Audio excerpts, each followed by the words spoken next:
ਵਾਲੇ ਦਿਨਾਂ ਦੇ ਵਿੱਚ ਅਸੀਂ ਅਬਰਾਹਮ ਦੇ ਉੱਤੇ ਸੀਰੀਜ਼ ਸ਼ੁਰੂ ਕਰਨ ਜਾ ਰਹੇ ਹਾਂ।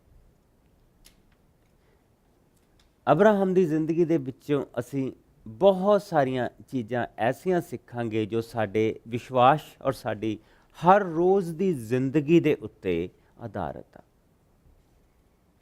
ਉਸ ਦੀ ਜ਼ਿੰਦਗੀ ਤੋਂ ਅਸੀਂ ਸਿੱਖਾਂਗੇ ਕਿ ਪਰਮੇਸ਼ਰ 'ਤੇ ਵਿਸ਼ਵਾਸ ਕਿਸ ਤਰ੍ਹਾਂ ਕੀਤਾ ਜਾਂਦਾ।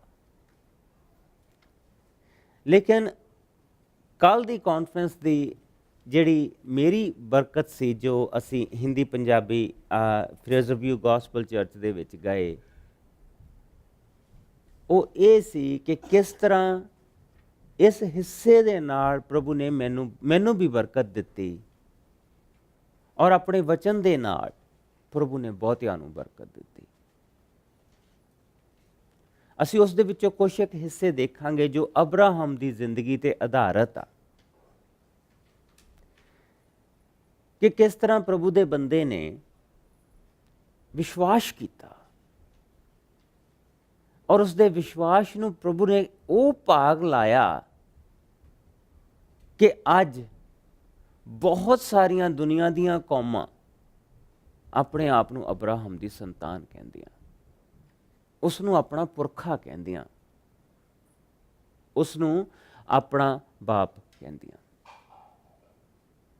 ਅਗਰ ਕਿਸੇ ਨੂੰ ਪਰਮੇਸ਼ਵਰ ਦਾ ਦੋਸਤ ਕਿਹਾ ਗਿਆ ਤਾਂ ਉਹ ਅਬਰਾਹਮ ਸੀ। ਅਗਰ ਕਿਸੇ ਨੂੰ ਪਰਮੇਸ਼ਵਰ ਦੇ ਲਈ ਔਰ ਪਰਮੇਸ਼ਵਰ ਦੇ ਵੱਡੇ ਕੰਮ ਜੇ ਕਿਸੇ ਦੀ ਜ਼ਿੰਦਗੀ ਦੇ ਵਿੱਚ ਦੇਖੇ ਜਾਂਦੇ ਆ ਤਾਂ ਉਸ ਵੇਲੇ ਅਬਰਾਹਮ ਦੀ ਉਦਾਹਰਣ ਦਿੱਤੀ ਜਾਂਦੀ ਆ। ਪਰ ਸਾਡਾ ਜੋ ਅੱਜ ਦਾ ਮੇਨ ਹਿੱਸਾ ਆ ਉਹ ਇਹ ਆ ਕਿ ਜਿਸ ਵੇਲੇ ਅਸੀਂ ਪਹਿਲੇ ਕੁਰਿੰਥੀਆਂ ਦਾ 9ਵੇਂ ਭਾਵ ਦੇ ਵਿੱਚ ਆਉਂਦੇ ਆ ਤਾਂ ਉੱਥੇ ਆ ਪਹਿਲੇ ਪੰਨੇ ਤੇ ਜਿਹੜੀ ਆਇਤ ਲਿਖੀ ਆ ਕਿ ਜਿਸ ਨੂੰ ਕਦੀ ਕਿਸੇ ਮਨੁੱਖ ਨੇ ਨਹੀਂ ਦੇਖਿਆ, ਲੈਟ ਮੀ ਪੈਰਾਫਰੇਜ਼ ਇਟ, ਜਿਨ੍ਹਾਂ ਚੀਜ਼ਾਂ ਨੂੰ ਮਨੁੱਖ ਨੇ ਕਦੀ ਦੇਖਿਆ ਵੀ ਨਹੀਂ,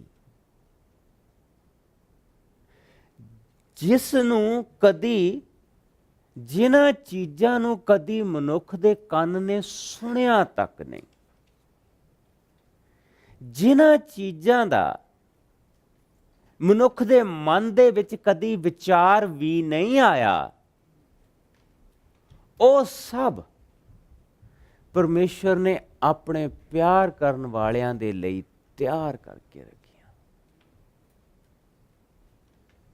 ਜਿਨ੍ਹਾਂ ਚੀਜ਼ਾਂ ਨੂੰ ਕਦੀ ਤੁਸੀਂ ਸੋਚਿਆ ਵੀ ਨਹੀਂ, ਕਦੀ ਮੈਂ ਸੋਚਿਆ ਵੀ ਨਹੀਂ, ਜਿਨ੍ਹਾਂ ਚੀਜ਼ਾਂ ਨੂੰ ਕਦੀ ਮੈਂ ਦੇਖਿਆ ਵੀ ਨਹੀਂ, ਜਿਨ੍ਹਾਂ ਚੀਜ਼ਾਂ ਨੂੰ ਇਹਨਾਂ ਕੰਨਾਂ ਨੇ ਕਦੀ ਸੁਣਿਆ ਵੀ ਨਹੀਂ, ਉਹ ਜੋ ਪਰਮੇਸ਼ਰ ਨੂੰ ਪਿਆਰ ਕਰਦੇ ਆ ਉਹਨਾਂ ਦੇ ਲਈ ਉਸਨੇ ਉਹ ਸਾਰੀਆਂ ਚੀਜ਼ਾਂ ਤਿਆਰ ਕਰਕੇ ਰੱਖੀਆਂ। ਜਿਸ ਲਈ ਅਸੀਂ ਰੋਮਨ 1 ਦੇ ਵਿੱਚ ਆਉਂਦੇ ਆ, ਉਸ ਦੀ 1 ਤੋਂ 7 ਆਇਤ ਬੜੀ ਪਿਆਰੀ ਆਇਤ ਆ, ਜਿਹੜੀ ਕਿ ਇਸ ਚੀਜ਼ ਨੂੰ ਦਰਸਾਉਂਦੀ ਆ ਔਰ ਜਿਹੜੀ ਇਸ ਚੀਜ਼ ਨੂੰ ਦਰਸਾਉਂਦੀ ਆ ਕਿ ਪਰਮੇਸ਼ਰ ਦਾ ਰਹਿਮ, ਪਰਮੇਸ਼ਰ ਦਾ ਕਰਮ, ਪਰਮੇਸ਼ਰ ਦੀ ਪਵਿੱਤਰਤਾ ਇੱਕ ਮਨੁੱਖ ਦੇ ਲਈ, ਇੱਕ ਇਨਸਾਨ ਦੇ ਲਈ। ਔਰ ਇਹ ਸਭ ਤੋਂ ਵੱਡੀ ਚੀਜ਼ ਆ।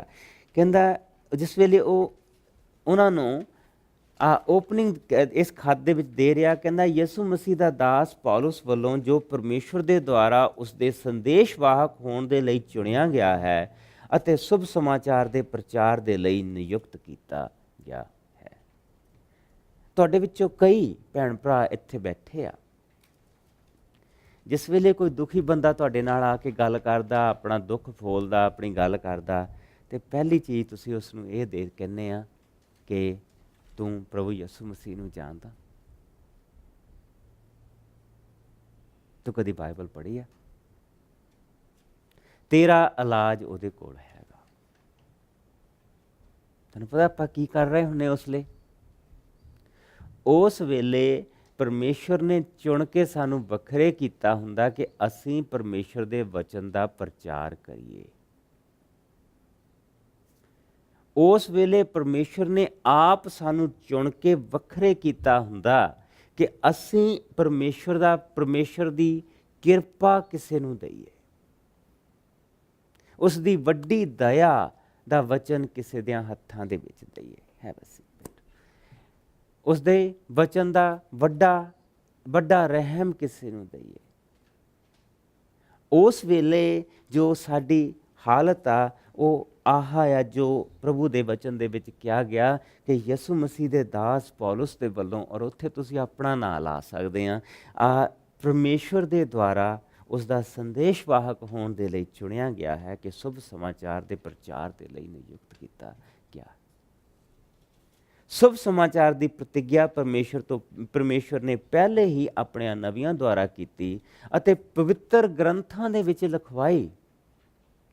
ਇਹ ਉਸ ਦੇ ਪੁੱਤਰ ਸਾਡੇ ਪ੍ਰਭੂ ਯਿਸੂ ਮਸੀਹ ਦੇ ਸੰਬੰਧ ਦੇ ਵਿੱਚ ਹੈ, ਜੋ ਸਰੀਰਕ ਤੌਰ ਤੇ ਤਾਂ ਦਾਊਦ ਦੇ ਵੰਸ਼ ਤੋਂ ਪੈਦਾ ਹੋਇਆ ਸੀ, ਪਰ ਪਵਿੱਤਰਤਾ ਦੀ ਆਤਮਾ ਵੱਲੋਂ ਅਤੇ ਮੁਰਦਿਆਂ ਵਿੱਚੋਂ ਜੀ ਉੱਠਣ ਦੇ ਕਾਰਨ ਸਮਰਥਾ ਦੇ ਨਾਲ ਪਰਮੇਸ਼ਰ ਦਾ ਪੁੱਤਰ ਘੋਸ਼ਿਤ ਕੀਤੇ ਗਏ। ਪਰਮੇਸ਼ਰ ਨੇ ਉਹਨਾਂ ਦੇ ਦੁਆਰਾ ਬੜੀ ਹੀ ਕਿਰਪਾ ਦੇ ਨਾਲ ਸਾਨੂੰ ਸੰਦੇਸ਼ ਵਾਹਕ ਹੋਣ ਦੀ ਇਹ ਸੇਵਾ ਦਿੱਤੀ ਹੈ ਕਿ ਅਸੀਂ ਉਹਨਾਂ ਦੇ ਨਾਂ ਨੂੰ ਸਾਰੀਆਂ ਕੌਮਾਂ ਦੇ ਵਿੱਚ ਆਗਿਆਕਾਰ ਅਤੇ ਵਿਸ਼ਵਾਸੀ ਬਣਾਈਏ। ਉਹਨਾਂ ਲੋਕਾਂ ਦੇ ਵਿੱਚ ਤੁਸੀਂ ਵੀ ਹੋ ਜਿਨ੍ਹਾਂ ਨੂੰ ਪਰਮੇਸ਼ਰ ਨੇ ਮਸੀਹ ਦੇ ਵਿੱਚ ਹੋਣ ਦੇ ਲਈ ਚੁਣਿਆ ਹੈ। ਕਦੀ ਸੋਚਿਆ ਸੀ ਇਹਨਾਂ ਚੀਜ਼ਾਂ ਨੂੰ? ਉਸ ਤੋਂ ਅੱਗੇ ਦੇਖੋ ਕੀ ਲਿਖਿਆ, ਸੋ ਤੁਹਾਨੂੰ ਸਭ ਨੂੰ ਜੋ ਰੋਮ ਵਿੱਚ ਹੋ, ਜਿਨ੍ਹਾਂ ਨੂੰ ਪਰਮੇਸ਼ਵਰ ਪਿਆਰ ਕਰਦਾ ਹੈ ਤੇ ਜਿਹੜੇ ਉਸ ਦੇ ਆਪਣੇ ਹੋਣ ਦੇ ਲਈ ਸੱਦੇ ਗਏ ਹੋ, ਨਮਸਕਾਰ। ਤੁਹਾਨੂੰ ਸਾਡਾ ਪਿਤਾ ਪਰਮੇਸ਼ਵਰ ਅਤੇ ਪ੍ਰਭੂ ਯਿਸੂ ਮਸੀਹ ਦੀ ਕਿਰਪਾ ਅਤੇ ਸ਼ਾਂਤੀ ਦਾ ਦਾਨ ਮਿਲੇ।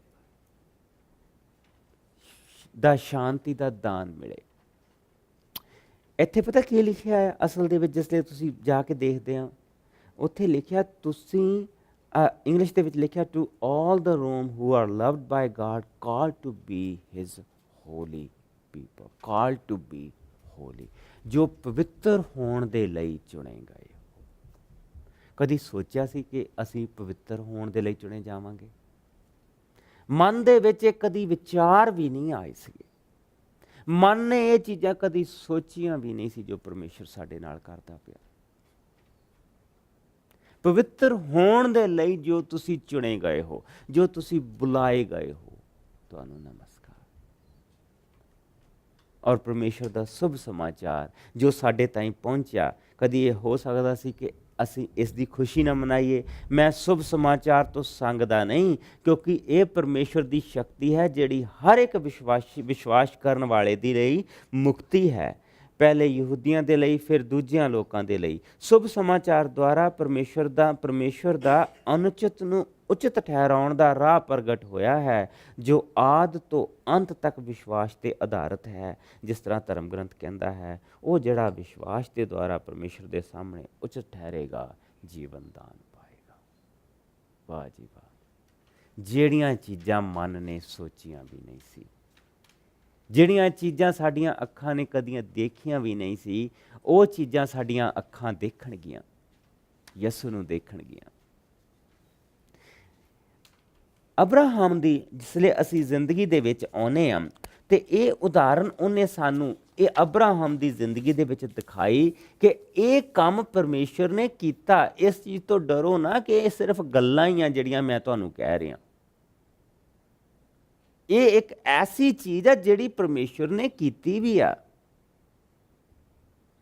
ਔਰ ਇਹ ਚੀਜ਼ ਅੱਜ ਹੀ ਨਹੀਂ ਕੀਤੀ। ਅਸੀਂ ਇਹ ਨਹੀਂ ਕਹਿ ਸਕਦੇ ਕਿ ਨਵੇਂ ਨਿਯਮ ਦੇ ਵਿੱਚ ਇਹ ਹੋਇਆ, ਉਹ ਸਾਨੂੰ ਪਿੱਛੇ ਲੈ ਕੇ ਜਾਂਦਾ ਪਿਆ।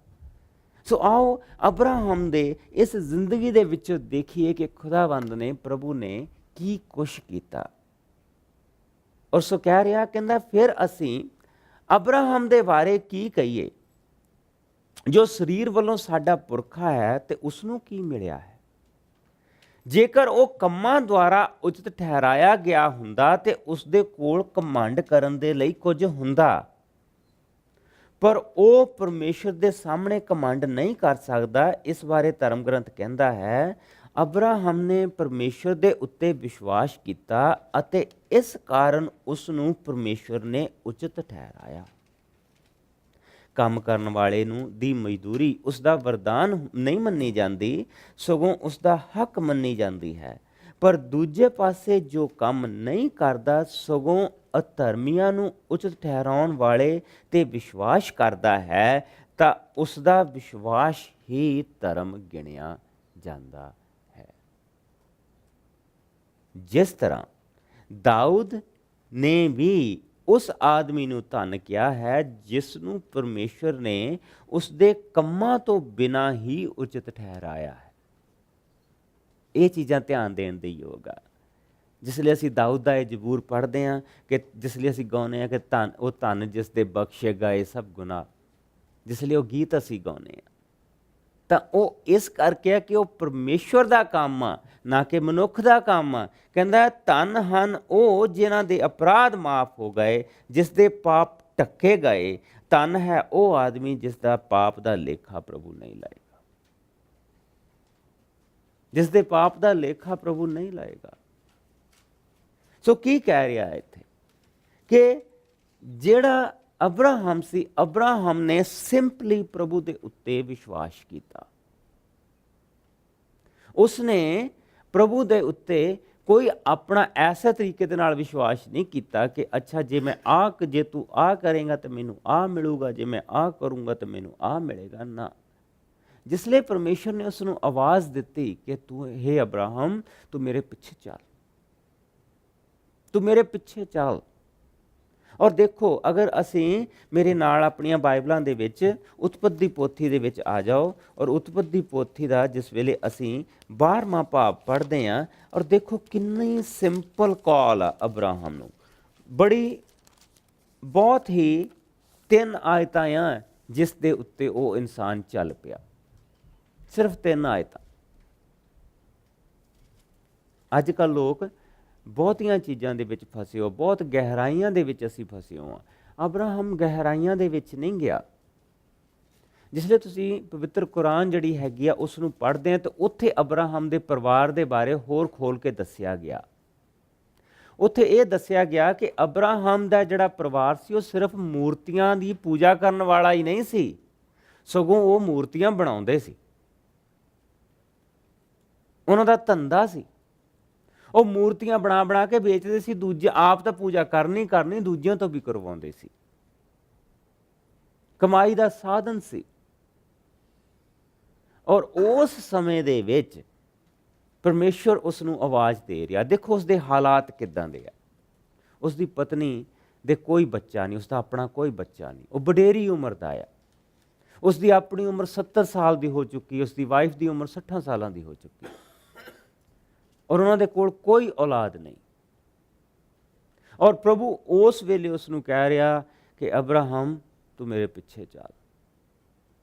ਉਸ ਸਮੇਂ ਦੇ ਵਿੱਚ ਜਿਹੜਾ ਘਰ ਘਰਾਨਾ, ਭਰਾਵਾਂ ਦੇ ਬੱਚੇ, ਉਹ ਸਾਰਾ ਉਸ ਦਾ ਸਹਾਰਾ ਸੀ, ਉਹ ਸਾਰੇ ਉਸ ਦੀ ਪ੍ਰੋਟੈਕਸ਼ਨ ਸੀ, ਉਸ ਦਾ ਬਚਾਓ ਸੀ। ਲੇਕਿਨ ਉਸਨੇ ਇਹ ਨਹੀਂ ਦੇਖਿਆ। ਜਿਸ ਲਈ ਪ੍ਰਭੂ ਨੇ ਉਸ ਨੂੰ ਕਿਹਾ, ਕਹਿੰਦਾ ਪ੍ਰਭੂ ਨੇ ਅਬਰਾਹਮ ਨੂੰ ਕਿਹਾ ਤੂੰ ਆਪਣੇ ਦੇਸ਼, ਸੰਬੰਧੀਆਂ ਅਤੇ ਪਿਤਾ ਦੇ ਘਰ ਨੂੰ ਛੱਡ ਕੇ ਉਸ ਧਰਤੀ ਤੇ ਜਾ ਜਿਸ ਦੇ ਬਾਰੇ ਮੈਂ ਤੈਨੂੰ ਦੱਸਾਂਗਾ। ਮਾਈ ਗਾਡ, ਇੱਕ ਐਡਰੈਸ ਉਸਦੇ ਹੱਥ ਫੜਾਤਾ ਬਸ। ਔਰ ਛੱਡਣ ਨੂੰ ਕੀ ਕਹਿ ਰਿਹਾ, ਇੱਕ ਪਰਚੀ ਉਸ ਨੂੰ ਦੇ ਦਿੱਤੀ ਕਿ ਆ ਲੈ, ਇੱਥੇ ਤੂੰ ਜਾਣਾ, ਤੂੰ ਆਪਣਾ ਘਰ ਵੀ ਛੱਡ ਦੇ, ਆਪਣੇ ਸੰਬੰਧੀਆਂ ਨੂੰ ਵੀ ਛੱਡ ਦੇ, ਔਰ ਆਪਣਿਆਂ ਲੋਕਾਂ ਨੂੰ ਵੀ ਛੱਡ ਦੇ, ਔਰ ਇੱਥੇ ਚੱਲ ਜਾ। ਕਿੰਨੇ ਸਵਾਲ ਅਸੀਂ ਪੁੱਛਾਂਗੇ ਅਗਰ ਅੱਜ ਸਾਨੂੰ ਇਹ ਕਿਹਾ ਜਾਵੇ ਕਿ ਤੂੰ ਇਹ ਕਰਨਾ। ਕਿੰਨੇ ਸਵਾਲ ਅਸੀਂ ਪੁੱਛਾਂਗੇ, ਕਿੰਨੇ ਸਵਾਲ ਉਸ ਜਗ੍ਹਾ ਦੇ ਬਾਰੇ ਦੇਖਾਂਗੇ। ਸਭ ਤੋਂ ਪਹਿਲਾਂ ਤਾਂ ਭਰਾ ਗੂਗਲ ਨੂੰ ਪੁੱਛਾਂਗੇ ਕਿ ਜਗ੍ਹਾ ਹੈ ਕਿੱਥੇ। ਫਿਰ ਉਸ ਜਗ੍ਹਾ ਦੇ ਬਾਰੇ ਜਾਣਨ ਦੀ ਕੋਸ਼ਿਸ਼ ਕਰਾਂਗੇ। ਫਿਰ ਲੋਕਾਂ ਨੂੰ ਪੁੱਛਾਂਗੇ। ਦੇਖੋ ਚੀਜ਼ਾਂ ਜਿਹੜੀਆਂ ਉਸਨੇ ਛੱਡਣ ਨੂੰ ਕਹੀਆਂ, ਆਪਣਿਆਂ ਲੋਕਾਂ ਨੂੰ ਛੱਡ ਦੇ, ਆਪਣੇ ਘਰ ਨੂੰ ਛੱਡ ਦੇ, ਆਪਣੇ ਦੇਸ਼ ਨੂੰ ਛੱਡ ਦੇ, ਔਰ ਉੱਥੇ ਜਾ ਜਿੱਥੇ ਤੈਨੂੰ ਮੈਂ ਜਾਣ ਨੂੰ ਕਹਿ ਰਿਹਾ। ਦੱਸ, ਉਹਦਾ ਬਿਜ਼ਨਸ ਸੈੱਟ ਆ, ਉਸਦਾ ਸਾਰਿਆਂ ਭਰਾਵਾਂ 'ਚੋਂ ਧਨਵਾਨ ਆ, ਸਭ ਤੋਂ ਜ਼ਿਆਦਾ ਧਨ ਉਹਦੇ ਕੋਲ ਆ, ਉਸ ਦੀ ਉਹਨਾਂ ਲੋਕਾਂ ਦੇ ਵਿੱਚ ਇੱਕ ਮਹਿਮਾ ਬਣੀ ਹੋਈ ਅਬਰਾਹਮ ਦੀ ਸਾਰੀ ਬਿਜ਼ਨਸ ਕਮਿਊਨਿਟੀ ਦੇ ਵਿੱਚ। ਉਸ ਦੇ ਆਲੇ ਦੁਆਲੇ ਲੋਕ ਆ, ਉਸ ਦੀ ਪ੍ਰੋਟੈਕਸ਼ਨ, ਉਸ ਦਾ ਬਚਾਅ ਸਾਰਾ ਉੱਥੇ ਆ। ਪਰ ਪ੍ਰਭੂ ਉਸ ਨੂੰ ਕਹਿ ਰਿਹਾ ਤੂੰ ਇਹ ਕਰ, ਮੈਂ ਤੇਰੇ ਤੋਂ ਇੱਕ ਵੱਡੀ ਕੌਮ ਪੈਦਾ ਕਰਾਂਗਾ, ਮੈਂ ਤੈਨੂੰ ਅਸੀਸ ਦੇਵਾਂਗਾ ਕਿ ਤੇਰਾ ਨਾਂ ਉੱਚਾ ਹੋਵੇ ਅਤੇ ਤੂੰ ਅਸੀਸ ਦਾ ਕਾਰਨ ਹੋਵੇਂਗਾ। ਤੇਰੇ ਅਸੀਸ ਦੇਣ ਵਾਲਿਆਂ ਨੂੰ ਮੈਂ ਅਸੀਸ ਦੇਵਾਂਗਾ, ਤੇਰੇ ਸਰਾਫ ਦੇਣ ਵਾਲਿਆਂ ਨੂੰ ਮੈਂ ਸਰਾਫ ਦੇਵਾਂਗਾ। ਤੇਰੇ ਦੁਆਰਾ ਧਰਤੀ ਦੇ ਸਭ ਲੋਕ ਅਸੀਸ ਪ੍ਰਾਪਤ ਕਰਨਗੇ। ਅਬਰਾਹਮ ਉਸ ਸਮੇਂ 75 ਸਾਲਾਂ ਦਾ ਸੀ ਜਦੋਂ ਉਹ ਪ੍ਰਭੂ ਦੇ ਕਹੇ ਅਨੁਸਾਰ ਹਾਰਾਨ ਤੋਂ ਚੱਲਿਆ ਅਤੇ ਲੂਤ ਵੀ ਉਸ ਦੇ ਨਾਲ ਗਿਆ। ਅਬਰਾਹਮ ਉਸ ਵੇਲੇ 17 ਸਾਲਾਂ ਦਾ ਸੀ ਜਿਸ ਵੇਲੇ ਉਹ ਉੱਥੋਂ ਚੱਲਿਆ। 75 ਸਾਲਾਂ ਦਾ ਸੀ ਜਿਸ ਵੇਲੇ ਉਹ ਉੱਥੋਂ ਚੱਲਿਆ। ਉਮਰ ਦੇਖੋ, ਸਭ ਤੋਂ ਵੱਡੀ ਰੁਕਾਵਟ ਤਾਂ ਉਹਦੀ ਉਮਰ ਆ। 75 ਸਾਲ ਇੱਕ ਬੰਦਾ ਇੱਕੋ ਹੀ ਜਗ੍ਹਾ ਦੇ ਉੱਤੇ ਰਿਹਾ ਆ। ਅੱਜ ਅਸੀਂ ਰਿਟਾਇਰਡ ਕਹਿ ਦਿੰਦੇ ਹਾਂ, 75 ਸਾਲ ਉਹ ਬੰਦਾ ਉੱਥੇ ਰਿਹਾ ਆ। ਉਹੀ ਉਸ ਦੀ ਜ਼ਿੰਦਗੀ ਆ, ਉਹੀ ਸਭ ਕੁਛ ਆ। ਲੇਕਿਨ ਵਿਸ਼ਵਾਸ ਉਸਦਾ ਦੇਖੋ, ਕਿਉਂ ਉਸਦਾ ਵਿਸ਼ਵਾਸ ਇਹ ਆ। ਉੱਥੋਂ ਉਹ ਚੱਲ ਪਿਆ ਤੇ ਲੂਤ ਵੀ ਉਸ ਦੇ ਨਾਲ ਚੱਲ ਪਿਆ। ਆਓ ਮੇਰੇ ਨਾਲ ਅਗਲਾ ਪੰਨਾ ਦੇਖੋ, ਜਿਸ ਵੇਲੇ ਅਸੀਂ ਰੋਮਨਸ ਦੇ 18ਵੇਂ ਭਾਵ ਦੇ ਰੋਮਨਸ ਦੇ 4ਥੇ ਭਾਵ ਦੀ 13ਵੀਂ ਆਇਤ ਦੇ ਉੱਤੇ ਆਉਂਦੇ ਹਾਂ। ਅਬਰਾਹਮ ਅਤੇ ਉਸ ਦੇ ਵੰਸ਼ ਦੇ ਨਾਲ ਪਰਮੇਸ਼ਰ ਨੇ ਪ੍ਰਤਿੱਗਿਆ ਕੀਤੀ ਸੀ ਕਿ ਉਹ ਸੰਸਾਰ ਦੇ ਵਾਰਿਸ ਹੋਣਗੇ। ਇਹ ਪ੍ਰਤਿੱਗਿਆ ਅਬਰਾਹਮ ਦੇ ਨੇਮ ਸ਼ਾਸਤਰ ਦੇ ਮੰਨਣ ਦੇ ਕਾਰਨ ਨਹੀਂ, ਸਗੋਂ ਵਿਸ਼ਵਾਸ ਦੁਆਰਾ ਉਚਿਤ ਠਹਿਰਾਏ ਜਾਣ ਦੇ ਕਾਰਨ ਦਿੱਤੀ ਗਈ ਸੀ। ਉਸ ਦੀ ਜ਼ਿੰਦਗੀ ਦੇ ਵਿੱਚ ਸਭ ਤੋਂ ਵੱਡਾ ਗੁਨਾਹ ਸੀ ਬੁੱਤ ਪ੍ਰਸਤੀ। ਉਸ ਦੀ ਜ਼ਿੰਦਗੀ ਦੇ ਵਿੱਚ ਤਾਂ ਕਿਸੇ ਵੀ ਤਰ੍ਹਾਂ ਦੀ ਕੋਈ ਧਾਰਮਿਕ ਚੀਜ਼ ਨਹੀਂ ਸੀਗੀ। ਸਾਨੂੰ ਉਸ ਦੇ ਧਾਰਮਿਕ ਹੋਣ ਦੇ ਬਾਰੇ ਬਿਲਕੁਲ ਨਹੀਂ ਦੱਸਿਆ ਗਿਆ। ਨੋਹਾ ਬਾਰੇ ਦੱਸਿਆ ਗਿਆ ਕਿ ਉਹ ਧਾਰਮਿਕ ਬੰਦਾ ਸੀ, ਨੂਹ ਦੇ ਬਾਰੇ ਦੱਸਿਆ ਗਿਆ ਹੈ, ਅਬਰਾਹਮ ਬਾਰੇ ਨਹੀਂ ਦੱਸਿਆ ਗਿਆ। ਕੋਈ ਧਾਰਮਿਕਤਾ ਨਹੀਂ ਸੀ। ਸਿਰਫ ਇਹ ਚੀਜ਼ ਕਿ ਪ੍ਰਭੂ ਬੋਲਿਆ, ਮੈਨੂੰ ਪ੍ਰਭੂ ਤੇ ਵਿਸ਼ਵਾਸ ਆ, ਉਹ ਤੁਰ ਪਿਆ। ਉਸ ਦੇ ਵਿਸ਼ਵਾਸ ਨੇ, ਉਸ ਵਿਸ਼ਵਾਸ ਨੇ ਉਸ ਨੂੰ ਧਾਰਮਿਕ ਬਣਾ ਦਿੱਤਾ। That's it। ਅੱਗੇ ਦੇਖੋ ਕੀ ਕਹਿ ਰਿਹਾ, ਆਓ ਇਸ ਹਿੱਸੇ ਨੂੰ ਪਹਿਲਾਂ ਪੜ੍ਹੀਏ, ਫਿਰ ਇਸ ਦੇ ਵਿੱਚੋਂ ਦੇਖਦੇ ਹਾਂ। ਇਹ ਪ੍ਰਤਿੱਗਿਆ ਅਬਰਾਹਮ ਨੇ ਨੇਮ ਸ਼ਾਸਤਰ ਦੇ ਮੰਨਣ ਦੇ ਕਾਰਨ ਨਹੀਂ, ਸਗੋਂ ਵਿਸ਼ਵਾਸ ਦੁਆਰਾ ਉਚਿਤ ਠਹਿਰਾਏ ਜਾਣ ਦੇ ਕਾਰਨ ਦਿੱਤੀ ਗਈ ਸੀ। ਜੇਕਰ ਨੇਮ ਸ਼ਾਸਤਰ ਨੂੰ ਮੰਨਣ ਵਾਲੇ ਹੀ ਵਾਰਸ ਠਹਿਰਦੇ ਹਨ ਤਾਂ ਵਿਸ਼ਵਾਸ ਵਿਅਰਥ ਹੈ, ਪ੍ਰਤਿੱਗਿਆ ਬਿਨਾਂ ਅਸਰ ਦੇ ਹੈ। ਨੇਮ ਸ਼ਾਸਤਰ ਦੁਆਰਾ ਪਰਮੇਸ਼ਵਰ ਦੀ ਦੈਵੀ ਸਜ਼ਾ ਪ੍ਰਗਟ ਹੁੰਦੀ ਹੈ, ਪਰ ਜਿੱਥੇ ਨੇਮ ਸ਼ਾਸਤਰ ਨਹੀਂ ਉੱਥੇ ਉਲੰਘਣਾ ਵੀ ਨਹੀਂ ਹੈ। ਪਰਮੇਸ਼ਵਰ ਦੀ ਪ੍ਰਤਿੱਗਿਆ ਦਾ ਆਧਾਰ ਵਿਸ਼ਵਾਸ ਸੀ। ਇਹ ਇਸ ਲਈ ਕਿ ਪ੍ਰਤਿੱਗਿਆ ਪਰਮੇਸ਼ਵਰ ਦੇ ਮੁਫਤ ਵਰਦਾਨ ਦੇ ਤੌਰ ਤੇ ਅਬਰਾਹਮ ਦੇ ਸਾਰੇ ਵੰਸ਼ ਦੇ ਨਾਲ ਪੱਕੀ ਠਹਿਰੇ। ਇਹ ਕੇਵਲ ਉਹਨਾਂ ਦੇ ਲਈ ਨਹੀਂ ਜਿਹੜੇ ਨੇਮ ਸ਼ਾਸਤਰ ਨੂੰ ਮੰਨਦੇ ਹਨ, ਸਗੋਂ ਉਹਨਾਂ ਦੇ ਲਈ ਵੀ ਜਿਹੜੇ ਅਬਰਾਹਮ ਜਿਹਾ ਵਿਸ਼ਵਾਸ ਰੱਖਦੇ ਹਨ, ਜੋ ਸਾਡਾ ਸਭ ਦਾ ਆਤਮਿਕ ਪਿਤਾ ਹੈ। ਜਿਸ ਤਰ੍ਹਾਂ ਧਰਮ ਗ੍ਰੰਥ ਕਹਿੰਦਾ ਹੈ, ਮੈਂ ਤੈਨੂੰ ਬਹੁਤੀਆਂ ਕੌਮਾਂ ਦਾ ਪਿਤਾ ਬਣਾਇਆ ਹੈ। ਸੋ ਇਹ ਪ੍ਰਤਿੱਗਿਆ ਪਰਮੇਸ਼ਵਰ ਦੇ ਸਾਹਮਣੇ ਭਲੀ ਠਹਿਰੀ, ਜਿਸ ਉੱਤੇ ਅਬਰਾਹਮ ਨੇ ਵਿਸ਼ਵਾਸ ਕੀਤਾ। ਪਰਮੇਸ਼ਵਰ ਜੋ ਮੁਰਦਿਆਂ ਨੂੰ ਜੀਵਨ ਦਿੰਦਾ ਹੈ, ਜਿਨ੍ਹਾਂ ਚੀਜ਼ਾਂ ਨੂੰ ਹੋਂਦ ਵਿੱਚ ਲਿਆਉਂਦਾ ਹੈ ਉਹਨਾਂ ਜਿਨ੍ਹਾਂ ਦੀ ਹੋਂਦ ਨਹੀਂ ਹੈ। ਇਹ ਵਿਸ਼ਵਾਸ ਹੈ ਉਸਦਾ। ਕਿ ਪਰਮੇਸ਼ਰ ਉਹਨਾਂ ਚੀਜ਼ਾਂ ਨੂੰ ਹੋਂਦ ਦੇ ਵਿੱਚ ਲੈ ਕੇ ਆਉਂਦਾ ਜਿਹਨਾਂ ਚੀਜ਼ਾਂ ਦੀ ਹੋਂਦ ਹੀ ਹੈ ਨਹੀਂ,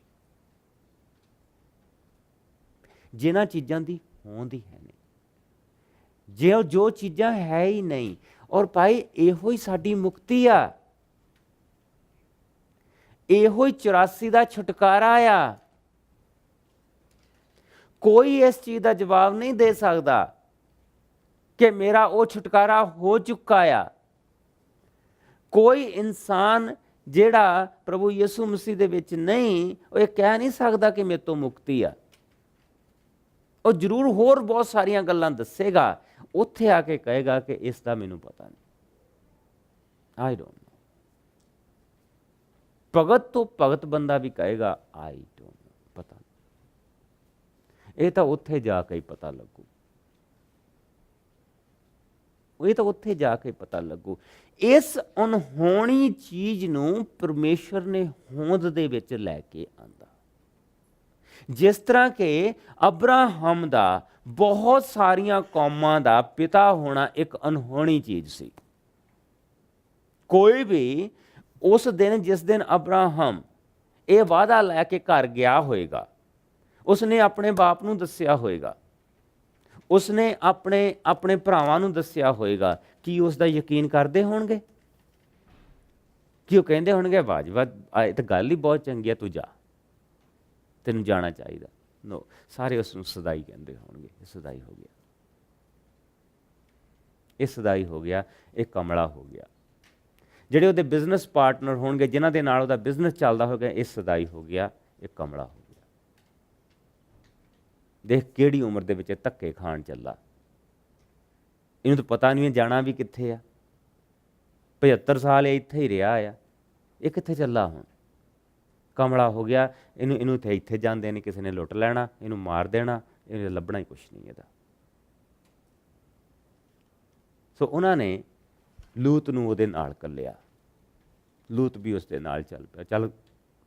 ਚਲੋ ਕਮ ਸੇ ਕਮ ਜੇ ਇਹਨੂੰ ਕਿਸੇ ਨੇ ਮਾਰ ਦਿੱਤਾ ਤੇ ਜਿਹੜੀਆਂ ਚੀਜ਼ਾਂ ਉਹ ਤੋਂ ਮੁੰਡਾ ਲੈ ਕੇ ਵਾਪਸ ਘਰ ਨੂੰ ਆ ਜਾਊਗਾ। ਤਦੀ ਤਾਂ ਲੂਤ ਦਾ ਸਾਰਾ ਧਿਆਨ ਚੀਜ਼ਾਂ ਤੇ ਸੀਗਾ। ਔਰ ਲੂਤ ਬਾਰੇ ਫਿਰ ਦੇਖਾਂਗੇ। ਲੇਕਿਨ ਦੇਖੋ ਕੀ ਉਸਨੇ ਕਿਹਾ, ਕਹਿੰਦਾ ਅਬਰਾਹਮ ਨੇ ਨਿਰਾਸ਼ਾ ਦੇ ਵਿੱਚ ਵੀ ਆਸ਼ਾ ਰੱਖ ਕੇ ਵਿਸ਼ਵਾਸ ਕੀਤਾ। ਉਸਨੂੰ ਕੁਛ ਨਹੀਂ ਦਿਖਾਈ ਦੇ ਰਿਹਾ, ਚਾਰੇ ਪਾਸੇ ਨਿਰਾਸ਼ਾ ਹੀ ਨਿਰਾਸ਼ਾ ਆ। ਕਹਿੰਦਾ ਉਸਨੇ ਨਿਰਾਸ਼ਾ ਦੇ ਵਿੱਚ ਵੀ ਆਸ਼ਾ ਰੱਖ ਕੇ ਵਿਸ਼ਵਾਸ ਕੀਤਾ ਅਤੇ ਉਹ ਬਹੁਤ ਸਾਰੀਆਂ ਕੌਮਾਂ ਦਾ ਪਿਤਾ ਬਣਿਆ। ਜਿਸ ਤਰ੍ਹਾਂ ਧਰਮ ਗ੍ਰੰਥ ਨੇ ਕਿਹਾ ਹੈ, ਤੇਰਾ ਵੰਸ਼ ਇਹੋ ਜਿਹਾ ਹੋਵੇਗਾ। ਉਹ ਉਸ ਸਮੇਂ ਕੋਈ 100 ਸਾਲ ਦਾ ਹੋ ਚੁੱਕਾ ਸੀ ਅਤੇ ਉਹ ਜਾਣਦਾ ਸੀ ਕਿ ਉਸਦਾ ਸਰੀਰ ਮਰੇ ਦੇ ਬਰਾਬਰ ਅਤੇ ਸਾਰਾ ਉਸਦੀ ਪਤਨੀ ਬਾਂਝ ਹੈ, ਪਰ ਫਿਰ ਵੀ ਉਸਦਾ ਵਿਸ਼ਵਾਸ ਨਾ ਡੋਲਿਆ। ਉਸਦੇ ਵਿਸ਼ਵਾਸ ਨੇ ਉਸਦਾ ਸਾਥ ਨਾ ਛੱਡਿਆ ਅਤੇ ਉਸਨੇ ਪਰਮੇਸ਼ਰ ਦੀ ਪ੍ਰਤਿੱਗਿਆ ਤੇ ਕਿਸੇ ਪ੍ਰਕਾਰ ਦਾ ਸ਼ੱਕ ਨਾ ਕੀਤਾ, ਸਗੋਂ ਆਪਣੇ ਵਿਸ਼ਵਾਸ ਦੇ ਵਿੱਚ ਅਟਲ ਰਹਿ ਕੇ ਪਰਮੇਸ਼ਰ ਦੀ ਵਡਿਆਈ ਕੀਤੀ। ਉਸ ਨੂੰ ਪੂਰਾ ਵਿਸ਼ਵਾਸ ਸੀ ਕਿ ਜਿਸ ਗੱਲ ਦੀ ਪਰਮੇਸ਼ਰ ਨੇ ਪ੍ਰਤਿੱਗਿਆ ਕੀਤੀ ਹੈ, ਉਹ ਉਸ ਨੂੰ ਪੂਰਾ ਕਰਨ ਦੀ ਸ਼ਕਤੀ ਵੀ ਰੱਖਦਾ ਹੈ। ਐਂਡ ਆਲਵੇਜ਼ ਰਿਮੈਂਬਰ ਦੈਟ, ਇਸ ਚੀਜ਼ ਨੂੰ ਹਮੇਸ਼ਾ ਯਾਦ ਰੱਖੋ। ਅਸੀਂ ਉਹ ਲੋਕ ਹਾਂ ਜਿਹੜੇ ਅਸੀਂ ਬੁੱਤ ਪ੍ਰਸਤੀ ਚੋਂ ਆਏ ਹਾਂ, ਅਸੀਂ ਬਾਬਾ ਪ੍ਰਸਤੀ ਚੋਂ ਆਏ ਹਾਂ, ਅਸੀਂ ਪੂਜਾ ਪਾਠ ਦੇ ਵਿੱਚੋਂ ਆਏ ਹਾਂ। ਔਰ ਅਸੀਂ ਕਾਹਦੇ ਲਈ ਕਰਦੇ ਸੀਗੇ? ਸਾਨੂੰ ਕੋਈ ਕਹਿ ਦਿੰਦਾ ਸੀਗਾ ਬਸ ਤੁਸੀਂ ਆਹ ਉਪਾਅ ਕਰ ਲਓ। ਅਸੀਂ ਬੰਦੇ ਨੂੰ ਅਗਰ ਕੋਈ ਸਾਨੂੰ ਇਹ ਕਹਿੰਦਾ ਸੀਗਾ ਕਿ ਤੁਸੀਂ ਆਹ ਬੈਠ ਕੇ ਪੜ੍ਹੋ ਜਾਂ ਇੰਨਾ ਕਰੋ, ਤਾਂ ਅਸੀਂ ਉਹ ਕਰਨ ਨੂੰ ਤਿਆਰ ਨਹੀਂ ਸੀ ਹੁੰਦੇ। ਅਸੀਂ ਕਹਿੰਦੇ ਤੈਨੂੰ ਪੈਸੇ ਦੇ ਦਿੰਦੇ, ਫਟਾਫਟ ਦੱਸ ਕਰਨਾ ਕੀ ਆ ਤੇ ਇਹ ਕੰਮ ਹੋਵੇ। ਅਸੀਂ ਕੰਮ ਕਢਾਉਣ ਵਾਲੇ ਚੱਕਰਾਂ 'ਚੋਂ ਆਏ ਹਾਂ। ਰੱਬ ਤੋਂ ਵੀ ਕੰਮ ਕਢਾਉਣ ਵਾਲੇ ਕੰਮ ਕਰਦੇ ਆਏ ਹਾਂ। ਇਹੋ ਹੀ ਸਾਡੀ ਜ਼ਿੰਦਗੀ ਸੀ, ਇਹੋ ਹੀ ਸਾਡਾ ਵਿਸ਼ਵਾਸ ਸੀ, ਇਸ ਤੋਂ ਅੱਗੇ ਹੋਰ ਕੱਖ ਨਹੀਂ ਸੀ। ਆਈ ਡੋਂਟ ਨੋ, ਮੇਰਾ ਤਾਂ ਇਹ ਸੀਗਾ, ਤੁਹਾਡਾ ਮੈਨੂੰ ਪਤਾ ਨਹੀਂ, ਮੇਰਾ ਤਾਂ ਇੰਨਾ ਸੀ। ਇੰਨਾ ਹੀ ਸੀਗਾ। ਸਵੇਰ ਨੂੰ ਗੁਰ ਘਰ ਗਏ ਹੋ, ਦੁਪਹਿਰ ਨੂੰ ਉੱਥੇ ਮਾਤਾ ਦੇ ਮੰਦਿਰ 'ਚ ਗਏ ਹੋ, ਗੜ੍ਹ ਦੇਵੀ ਵਾਲਾ ਦੇਵੀ ਦਾ ਮੰਦਿਰ ਹੀ ਸੀਗਾ ਉੱਥੇ, ਹੋਰ ਕੀ ਹੈ, ਗੜ੍ਹਦੀ ਵਾਲਾ ਇੱਥੋਂ ਹੀ ਪਿਆ ਆ।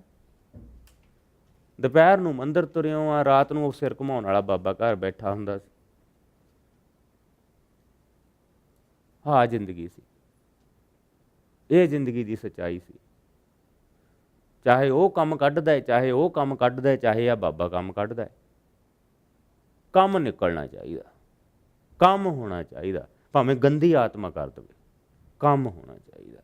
ਉੱਥੋਂ ਅਸੀਂ ਆਏ ਹਾਂ, ਉੱਥੋਂ ਸਾਨੂੰ ਪ੍ਰਭੂ ਨੇ ਚੁੱਕਿਆ, ਉਸ ਗੰਦਗੀ 'ਚੋਂ ਖੁਦਾਵੰਦ ਨੇ ਸਾਨੂੰ ਚੁੱਕਿਆ, ਉਸ ਗੰਦਗੀ ਦੇ ਵਿੱਚ ਉਸਨੇ ਹੱਥ ਪਾਇਆ। ਅਨਹੋਣੀ ਚੀਜ਼, ਅਤ ਪਵਿੱਤਰ ਪਰਮੇਸ਼ਰ ਨੇ ਉਸ ਗੰਦਗੀ ਦੇ ਵਿੱਚ ਹੱਥ ਪਾ ਕੇ ਸਾਨੂੰ ਕੱਢਿਆ ਹੈ ਔਰ ਸਾਨੂੰ ਇੱਥੇ ਬਿਠਾਇਆ ਹੈ। ਔਰ ਦੇਖੋ, ਮੈਂ ਵਚਨ ਦੇ ਵਿੱਚੋਂ, ਆਓ ਇਸ ਹਿੱਸੇ ਨੂੰ ਪਹਿਲਾਂ ਪੂਰਾ ਕਰੀਏ, ਫਿਰ ਦੇਖਦੇ ਹਾਂ ਕਿ ਵਚਨ ਦੇ ਵਿੱਚ ਕੀ ਲਿਖਿਆ। ਕਹਿੰਦਾ ਇਸ ਕਰਕੇ 22ਵੀਂ ਆਇਤ, ਫਿਰ ਮੇਰੇ ਕੋਲ ਮੇਰੇ ਨਾਲ 21ਵੀਂ ਆਇਤ, ਕਿ ਉਸ ਨੂੰ ਪੂਰਾ ਵਿਸ਼ਵਾਸ ਸੀ ਕਿ ਜਿਸ ਗੱਲ ਦੀ ਪਰਮੇਸ਼ਰ ਨੇ ਪ੍ਰਤਿੱਗਿਆ ਕੀਤੀ ਹੈ ਉਹ ਉਸ ਨੂੰ ਪੂਰਾ ਕਰਨ ਦੀ ਵੀ ਸ਼ਕਤੀ ਰੱਖਦਾ ਹੈ। ਇਸ ਕਰਕੇ ਆਪਣੇ ਵਿਸ਼ਵਾਸ ਦੇ ਕਾਰਨ ਅਬਰਾਹਮ ਪਰਮੇਸ਼ਰ ਦੇ ਸਾਹਮਣੇ ਉਚਿਤ ਠਹਿਰਾਇਆ ਗਿਆ।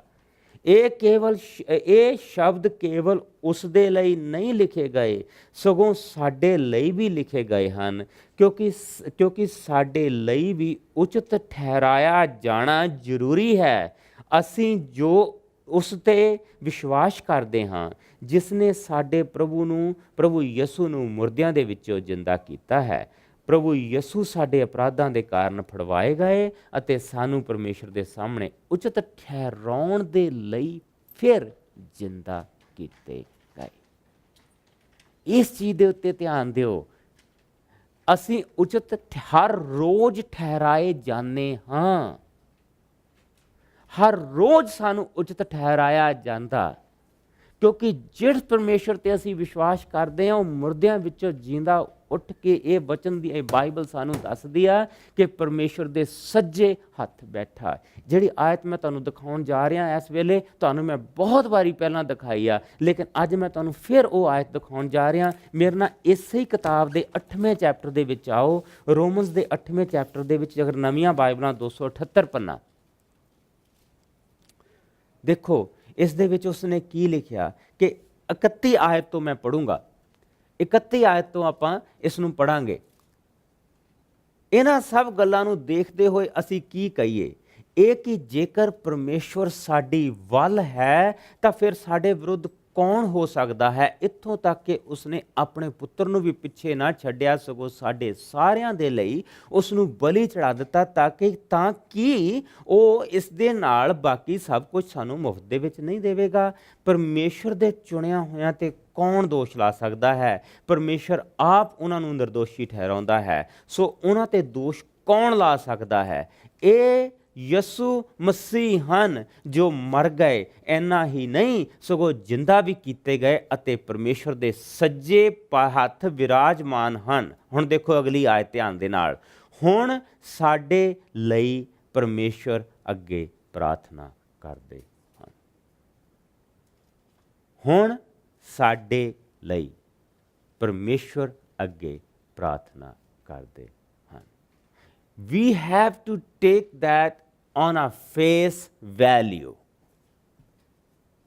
ਇਹਦੇ ਵਿੱਚ ਹੋਰ ਚੀਜ਼ਾਂ ਨੂੰ ਮਿਕਸ ਕਰਕੇ ਇਧਰੋਂ ਉਧਰੋਂ ਆਪਣੇ ਵਿਚਾਰ ਪਾ ਪੂ ਕੇ ਕੁਝ ਹੋਰ ਬਣਾਉਣ ਦੀ ਕੋਸ਼ਿਸ਼ ਨਾ ਕਰੋ। ਇਸ ਨੂੰ ਜੋ ਲਿਖਿਆ ਉਸ ਨੂੰ ਉਸੇ ਹੀ ਤਰ੍ਹਾਂ ਲਾਓ, ਫਿਰ ਬਰਕਤ ਮਿਲੂਗੀ। ਉਹ ਵਿਸ਼ਵਾਸ ਆ। ਅਗਰ ਇਹ ਕਿ ਕਿੱਦਾਂ ਪ੍ਰਾਰਥਨਾ ਕਰਦੇ ਹੋਣਗੇ, ਕਿਹੜੇ ਸ਼ਬਦ ਬੋਲਦੇ ਹੋਣਗੇ, ਕਿਹੜਾ ਨਾਂ ਲੈਂਦੇ ਹੋਣਗੇ, ਕਿ ਉਹ ਪ੍ਰਾਰਥਨਾ ਦੇ ਅੰਤ ਦੇ ਵਿੱਚ ਕਹਿੰਦੇ ਹੋਣਗੇ ਇਨ ਜੀਸਸ ਨੇਮ ਆਮੇਨ। ਇਹਨਾਂ ਚੀਜ਼ਾਂ ਨੂੰ ਵਿੱਚ ਘਸੋੜ ਮਸੋੜ ਨਾ ਕਰੋ ਕਿਸੇ ਹੋਰ ਚੀਜ਼ ਦੀ। ਸਿੰਪਲੀ ਜਿੱਦਾਂ ਲਿਖਿਆ ਉਸੇ ਤਰ੍ਹਾਂ ਇਸ ਨੂੰ ਲਓ। That's it. ਇਹ ਵਿਸ਼ਵਾਸ ਹੁੰਦਾ ਆ। ਜਿਸ ਲਈ ਜਿਹੜੀ ਚੀਜ਼ ਜਿੱਦਾਂ ਲਿਖੀ ਹੈ ਉਸ ਨੂੰ ਸਿੰਪਲੀ ਉਸੇ ਤਰ੍ਹਾਂ ਲਓ। ਮੁਕਤੀ ਇੰਨੀ ਸੱਚੀ ਨਹੀਂ, ਇੰਨੀ ਚੀਪ ਨਹੀਂ। ਇਹ ਚੀਪ ਨਹੀਂ ਗੀ। ਇਹ ਉਹ ਚੀਜ਼ ਆ ਕਿ ਅਗਰ ਅਸੀਂ ਦੁਨੀਆ ਦੀ ਹਰ ਇੱਕ ਚੀਜ਼ ਵੀ ਦਾਨ ਕਰ ਦਿੰਦੇ ਔਰ ਸਾਰੇ ਕੱਪੜੇ ਲਾ ਕੇ ਵੀ ਸੁਆਹ ਮਲ ਕੇ ਸਾਰੀ ਉਮਰ ਸਾਰੇ ਧਾਮਾਂ ਦੀ ਯਾਤਰਾ ਕਰ ਲੈਂਦੇ ਤੇ ਤਾਂ ਵੀ ਨਹੀਂ ਸੀ ਮਿਲਣੀ। ਮੁਕਤੀ ਕਿਸੇ ਦੇ ਨਾਂ ਦੇ ਮੋਹਰੇ ਸਵਰਗਵਾਸੀ ਲਾਉਣ ਦੇ ਨਾਲ ਨਹੀਂ ਮਿਲ ਜਾਂਦੀ। ਜਿਸ ਬੰਦੇ ਨੂੰ ਅਸੀਂ ਫਿਊਨਰਲ ਹੋਮ ਦੇ ਵਿੱਚ ਜਾਂਦੇ ਹਾਂ ਔਰ ਕਹਿੰਦੇ ਆ ਉਹਦਾ ਨਾਂ ਸਵਰਗਵਾਸੀ ਕਰਕੇ ਲੈਨੇ, ਉੱਥੇ ਬਹਿ ਕੇ ਬਾਹਰ ਆ ਕੇ ਉਹਦੀਆਂ ਸਾਰੀਆਂ ਬਦਖੋਈਆਂ ਕਰ ਰਹੇ ਹੁੰਦੇ ਔਰ ਕਈਆਂ ਦੇ ਲਈ ਇਹ ਵੀ ਕਹਿ ਰਹੇ ਹੁੰਦੇ ਕਿ ਗੰਦ ਮੁੱਕਾ। ਉਸੇ ਬੰਦੇ ਦੀਆਂ ਬਦਖੋਈਆਂ ਕਰ ਰਹੇ ਹੁੰਦੇ। ਇੰਨੀ ਚੀਪ ਨਹੀਂ, ਇਹ ਬਹੁਤ ਵੱਡੀ ਚੀਜ਼ ਆ। ਬਾਕੀ ਚੀਜ਼ਾਂ ਤੋਂ ਮੁਕਤੀ ਉਸ ਵੇਲੇ ਪ੍ਰਭੂ ਦੇਣੀ ਸ਼ੁਰੂ ਕਰਦਾ ਜਿਸ ਵੇਲੇ ਅਸੀਂ ਉਸ ਦੀ ਇਸ ਮੁਕਤੀ ਦਾ ਸ਼ੁਕਰ ਕਰਨਾ ਸ਼ੁਰੂ ਕਰਦੇ ਹਾਂ। ਇਸ ਦੀ ਸ਼ੁਕਰਗੁਜ਼ਾਰੀ ਕਰਨੀ ਕਦੀ ਨਾ ਭੁੱਲੋ। ਹਰ ਰੋਜ਼ ਇਸ ਦੀ ਸ਼ੁਕਰਗੁਜ਼ਾਰੀ ਕਰੋ ਕਿ ਪ੍ਰਭੂ ਜੀ ਤੇਰਾ ਸ਼ੁਕਰ ਆ ਕਿ ਮੇਰੇ ਕੋਲ ਮੁਕਤੀ ਆ, ਤੂੰ ਮੈਨੂੰ ਆਪਣੀ ਸੈਲਵੇਸ਼ਨ ਦਿੱਤੀ ਆ। ਔਰ ਇਹ ਕਿਸ ਤਰ੍ਹਾਂ ਪੋਸੀਬਲ ਆ? ਇਹ ਕਿਸ ਤਰ੍ਹਾਂ ਪੋਸੀਬਲ ਹੈ ਕਿ ਪਰਮੇਸ਼ਰ ਇੱਕ ਪਾਪੀ ਬੰਦੇ ਨੂੰ ਮੁਕਤੀ ਦੇ ਦੇਵੇ ਔਰ ਬਿਨਾਂ ਕਿਸੇ ਧਾਰਮਿਕ ਕੰਮਾਂ ਤੋਂ, ਬਿਨਾਂ ਕਿਸੇ ਧਾਰਮਿਕ ਸੇਵਾ ਤੋਂ, ਬਿਨਾਂ ਕਿਸੇ ਧਾਰਮਿਕ ਚੀਜ਼ਾਂ ਤੋਂ, ਬਗੈਰ ਨਾਮ ਜਪੇ ਪਾਠ ਕਰੇ ਇੱਕ ਪਾਪੀ ਇਨਸਾਨ ਨੂੰ ਪਰਮੇਸ਼ਰ ਮੁਕਤੀ ਦੇ ਦੇਵੇ। ਉਹਦੀਆਂ ਦੋ ਚੀਜ਼ਾਂ ਸਾਨੂੰ ਦੱਸੀਆਂ ਗਈਆਂ ਇਸ ਸਾਰੇ ਵਚਨ ਦੇ ਵਿੱਚ ਜੋ ਉਸਨੇ ਅਬਰਾਹਮ ਦੀ ਜ਼ਿੰਦਗੀ 'ਚ ਕੀਤੀਆਂ। ਸਭ ਤੋਂ ਪਹਿਲਾਂ ਉਹ ਕਹਿੰਦਾ ਤੁਸੀਂ ਉਸ ਪਰਮੇਸ਼ਰ ਦੇ ਕੋਲ ਅਸੀਂ ਆਏ ਹਾਂ ਜੋ ਇੰਪੋਸੀਬਲ ਨੂੰ ਪੋਸੀਬਲ ਕਰਦਾ, ਜੋ ਬਿਲਕੁਲ ਉਹ ਚੀਜ਼ ਜਿਹੜੀ ਅਣਦੇਖੀ ਆ, ਅਣਸੋਚੀ ਆ, ਜਿਸ ਦੇ ਬਾਰੇ ਅਸੀਂ ਕੁਝ ਕਹਿ ਵੀ ਨਹੀਂ ਸਕਦੇ, ਕਦੀ ਸੋਚ ਵੀ ਨਹੀਂ ਸਕਦੇ, ਜੋ ਬਿਲਕੁਲ ਅਚੰਭਾ ਕੰਮ ਕਰਦਾ, ਜੋ ਬਿਲਕੁਲ ਵੱਖਰੇ ਕਿਸਮ ਦਾ ਕੰਮ ਕਰਦਾ।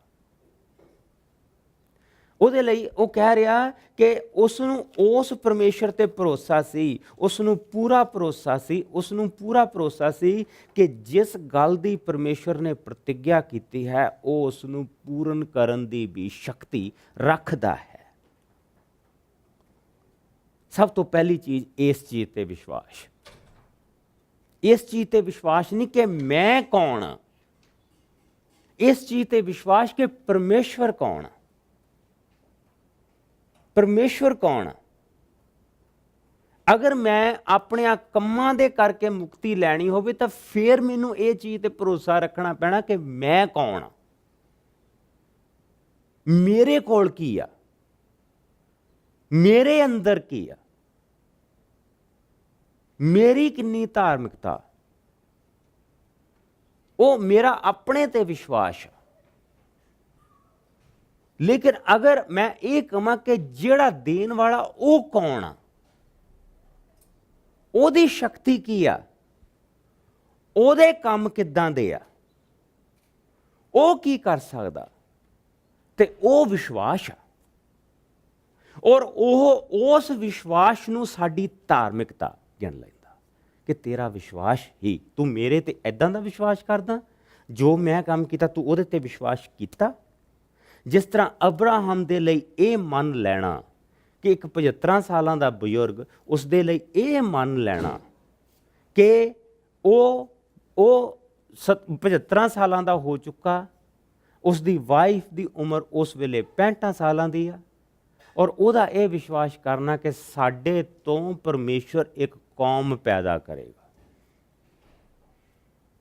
ਇਹ ਅਗਰ ਆਮ ਇਨਸਾਨ ਇਸ ਨੂੰ ਦੇਖੇ ਤਾਂ ਕਹੇਗਾ ਕਿ ਇਹ ਤਾਂ ਬੇਵਕੂਫੀ ਆ, ਇਹ ਕਿੱਦਾਂ ਹੋ ਸਕਦਾ, ਇਹ ਕਦੀ ਵੀ ਨਹੀਂ ਹੋ ਸਕਦਾ। ਅੱਜ ਅਗਰ ਤੁਸੀਂ ਇੱਕ ਮੁਲਕ ਬਸਿਆ ਇਜ਼ਰਾਈਲ,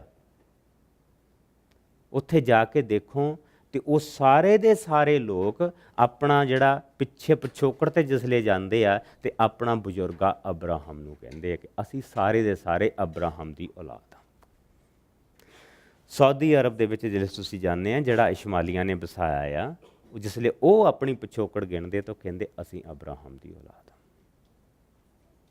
ਇਹ ਜਿੰਨੇ ਵੀ ਮੁਲਕਾਂ ਦੇ ਲੋਕ ਉਸ ਇਲਾਕੇ ਦੇ ਵਿੱਚ ਮਿਡਲ ਈਸਟਰਨ, ਉਹ ਸਾਰੇ ਆਪਣੇ ਆਪ ਨੂੰ ਇੱਕ ਬੰਦੇ ਦੀ ਔਲਾਦ ਕਹਿੰਦੇ ਆ, ਅਬਰਾਹਮ ਦੀ ਔਲਾਦ। ਸੋ ਸਾਡੇ ਸਾਹਮਣੇ ਇਹ ਪ੍ਰਤੱਖ ਆ ਕਿ ਇੱਕ ਬੰਦੇ ਨੇ ਇਹ ਦੇਖਦਿਆਂ ਹੋਇਆਂ ਕਿ ਔਰ ਇਹ ਲੋਕਾਂ ਤੋਂ ਸੁਣਦਿਆਂ ਹੋਇਆਂ ਕਿ it is impossible, it cannot be done, ਡਾਕਟਰੀ ਤਰੀਕੇ ਦੇ ਨਾਲ ਇਟ ਕੈਨੋਟ ਬੀ ਡਨ, ਆਪਣੀ ਸੋਚ ਦੇ ਨਾਲ ਇਟ ਕੈਨੋਟ ਬੀ ਡਨ, ਕਿ ਔਰਤ ਦੀ ਜਿਹੜੀ ਬੈਸਟ ਏਜ ਬੱਚੇ ਬੇਅਰ ਕਰਨ ਦੀ ਹੁੰਦੀ ਆ ਉਹ that is from age 18 to age 40, that's maximum, 40 ਸਾਲ ਤੱਕ। ਉਸ ਤੋਂ ਬਾਅਦ ਬੱਚੇ ਪੈਦਾ ਕਰਨੇ ਇਸ ਇੰਪੋਸੀਬਲ। ਅੱਜ ਅਸੀਂ ਇੰਨੀ ਤਰੱਕੀ ਕਰ ਗਏ ਆ, ਅਸੀਂ ਸਟਿਲ ਕਹਿੰਦੇ ਆ ਇਟ ਇਜ਼ ਇੰਪੋਸੀਬਲ। ਸਭ ਤੋਂ ਪਹਿਲਾਂ ਉਸ ਮਾਂ ਨੂੰ ਇਹ ਸਲਾਹ ਦਿੱਤੀ ਜਾਂਦੀ ਆ ਕਿ ਤੂੰ ਇਸ ਬੱਚੇ ਨੂੰ ਮਾਰ ਦੇ, ਕਿਉਂਕਿ ਇਹਦੇ ਦਿਮਾਗ 'ਚ ਨੁਕਸ ਹੋਏਗਾ ਜਿਸ ਲਈ ਇਹ ਪੈਦਾ ਹੋਏਗਾ। And I am that example. ਮੈਂ ਉਦੋਂ ਪੈਦਾ ਹੋਇਆ ਸੀ ਜਦੋਂ ਮੇਰੀ ਮਾਂ 40 ਸਾਲ ਤੋਂ ਉੱਤੇ ਸੀਗੀ ਔਰ ਸੱਚਮੁੱਚ ਮੇਰੇ ਦਿਮਾਗ 'ਚ ਨੁਕਸ ਆ, ਇਸੇ ਕਰਕੇ ਯਿਸੂ ਕੋਲ ਆਇਆ। You see, it is impossible. It cannot be done. ਉਸਨੇ ਉਹ ਸਾਰੇ ਇੰਪੋਸੀਬਲ ਦੇ ਰੌਲੇ ਉਹਦੇ ਕੰਨਾਂ 'ਚ ਪੈ ਰਹੇ ਆ, ਔਰ ਉਹਨਾਂ ਰੌਲਿਆਂ ਨੂੰ ਸੁਣਨ ਤੋਂ ਬਾਅਦ ਵੀ ਉਹ ਕਹਿੰਦਾ ਕਿ ਨਹੀਂ, ਜਿਸ ਨੇ ਇਹ ਕਿਹਾ ਉਹ ਪੂਰਾ ਕਰ ਸਕਦਾ। ਪਰਮੇਸ਼ਰ ਨੇ ਕਿਹਾ ਤੂੰ ਬੁੱਤ ਪ੍ਰਸਤੀ ਕੀਤੀ ਸੀ, ਡਨ, ਮੈਂ ਉੱਤੇ ਕੱਪੜਾ ਪਾਤਾ। ਤੂੰ ਬੁੱਤ ਪ੍ਰਸਤੀ ਕਰਵਾਈ ਆ ਦੂਸਰਿਆਂ ਦੇ ਕੋਲੋਂ, ਮੈਂ ਉੱਤੇ ਵੀ ਕੱਪੜਾ ਪਾਤਾ। ਤੇਰੇ ਅੰਦਰ ਜੋ ਕੁਛ ਹੈਗਾ ਮੈਂ ਉੱਤੇ ਵੀ ਕੱਪੜਾ ਪਾਤਾ। ਤੇਰੇ ਹੱਥਾਂ ਨੇ ਜਿਹੜੇ ਪਾਪ ਕੀਤੇ ਮੈਂ ਉੱਤੇ ਵੀ ਕੱਪੜਾ ਪਾਤਾ। ਤੂੰ ਧਾਰਮਿਕ ਆ, ਤੂੰ ਮੇਰਾ ਆ। ਹੁਣ ਜੋ ਮੈਂ ਤੈਨੂੰ ਕਿਹਾ ਮੈਂ ਤੈਨੂੰ ਧਰਤੀ ਤੇ ਕਰਕੇ ਦਿਖਾਊਂਗਾ। ਜੋ ਮੈਂ ਸਵਰਗ ਦੇ ਵਿੱਚ ਕਰਨਾ ਉਹ ਤਾਂ ਕਰਨਾ ਹੀ ਕਰਨਾ। ਔਰ ਸਵਰਗ ਦੇ ਵਿੱਚ ਵੀ ਸਾਨੂੰ ਕਿੱਦਾਂ ਪਤਾ ਬੈਠਾ? ਯਿਸੂ ਮਸੀਹ ਨੇ ਆਪ ਕਿਹਾ। ਜਿਸ ਵੇਲੇ ਉਸ ਕੋੜੀ ਦੀ ਉਹ ਗੱਲ ਕਰਦੇ ਪਏ, ਜਿਹੜੇ ਅਮੀਰ ਬੰਦੇ ਦੇ ਘਰ ਲਾਜ਼ਰ ਕੋੜੀ ਜਿਹੜਾ ਬੈਠਾ ਸੀਗਾ, ਉਹਦੇ ਮੋਹਰੇ ਬੈਠੇ ਪਏ ਆ, ਉਹ ਮਰ ਗਿਆ, ਕਹਿੰਦਾ ਉਹ ਅਬਰਾਹਮ ਦੀ ਗੋਦ ਦੇ ਵਿੱਚ ਗਿਆ। ਸੋ ਉਹ ਸਵਰਗ ਵਿੱਚ ਵੀ ਬੈਠਾ। ਉਸ ਮੁਕਤੀ ਦੀ ਗੱਲ ਨਹੀਂ, ਉਹ ਦਿਖਾਉਂਦਾ ਪਿਆ ਕਿ ਦੇਖ ਮੈਂ ਤੇਰੀਆਂ ਲੋਕਾਂ ਦੀਆਂ ਅੱਖਾਂ ਸਾਹਮਣੇ ਉਹ ਕੰਮ ਕਰਕੇ ਦਿਖਾਉਣਾ ਪਿਆ ਕਿ ਇਟ ਕੈਨ ਬੀ ਡਨ। ਔਰ ਅੱਜ ਅਬਰਾਹਮ ਦੇ ਨਾਂ ਦੇ ਉੱਤੇ ਕੌਮਾਂ ਬਸੀਆਂ ਆ। ਕਿੰਨੇ ਲੋਕ ਆ ਜਿਹੜੇ ਆਪਣੇ ਆਪ ਨੂੰ ਅਬਰਾਹਮ ਦੀ ਔਲਾਦ ਕਹਿੰਦੇ ਆ। ਕਿੰਨੇ ਆ ਜਿਹੜੀ ਅਬਰਾਹਮ ਦੀ ਗੋਦ ਦੀ ਸੰਤਾਨ ਬਣ ਗਏ। ਪਤਾ ਕਿੰਨੇ ਆ? 3.5 ਬਿਲੀਅਨ। ਇਸ ਧਰਤੀ ਤੇ ਜਿਹੜੇ ਲੋਕ ਆ ਉਹ ਅਬਰਾਹਮ ਦੀ ਗੋਦ ਦੀ ਸੰਤਾਨ ਆ। ਗੋਦੀ ਲਈ ਉਹ ਸੰਤਾਨ ਜਿਹਨੂੰ ਕਹਿੰਦੇ ਆ ਪ੍ਰਭੂ ਯਿਸੂ ਮਸੀਹ ਦੇ ਰਾਹੀਂ, ਜਿਹੜੇ ਯਿਸੂ ਨੂੰ ਆਪਣਾ ਪ੍ਰਭੂ ਕਹਿੰਦੇ ਆ, ਉਹ ਅਬਰਾਹਮ ਦੀ ਸੰਤਾਨ ਕਹਾਉਂਦੇ ਆ। 3.5 ਬਿਲੀਅਨ। ਸੋ ਪ੍ਰਭੂ ਜਿਸ ਨੇ ਇਹ ਕਰਕੇ ਦਿਖਾਤਾ, ਤੇ ਮੇਰੇ ਭੈਣੋ ਤੇ ਭਰਾਓ, ਜਿਸ ਮੁਕਤੀ ਦਾ ਉਸਨੇ ਤੁਹਾਡੇ ਨਾਲ ਵਾਅਦਾ ਕੀਤਾ ਆ, ਉਸਨੇ ਕਿਹਾ ਮੈਂ ਦਊਂਗਾ, ਔਰ ਉਸਨੇ ਉਹ ਦਿੱਤੀ ਆ, ਉਹ ਉੱਥੇ ਵੀ ਸੱਚਾ ਆ। ਤੁਸੀਂ ਯਿਸੂ ਤੇ ਭਰੋਸਾ ਰੱਖ ਸਕਦੇ ਆ, ਪਰ ਵਿਸ਼ਵਾਸ ਅੱਖਾਂ ਦੀਆਂ ਦੇਖੀਆਂ ਹੋਈਆਂ ਚੀਜ਼ਾਂ ਦੇ ਕਰਕੇ ਨਹੀਂ, ਜਾਂ ਕੰਨਾਂ ਦੀਆਂ ਸੁਣੀਆਂ ਸੁਣਾਈਆਂ ਗੱਲਾਂ ਕਰਕੇ ਨਹੀਂ, ਜਾਂ ਮਨ ਦਿਆਂ ਵਿਚਾਰਾਂ ਕਰਕੇ ਨਹੀਂ, ਪਰ ਇਸ ਇੱਕ ਚੀਜ਼ ਦੇ ਉੱਤੇ ਕਿ ਜਿਹੜੇ ਪ੍ਰਭੂ ਨੇ ਮੈਨੂੰ ਇਹ ਵਾਅਦਾ ਦਿੱਤਾ ਉਹ ਪੂਰਾ ਕਰਨ ਦੇ ਯੋਗ ਆ। And it can be done. Amen.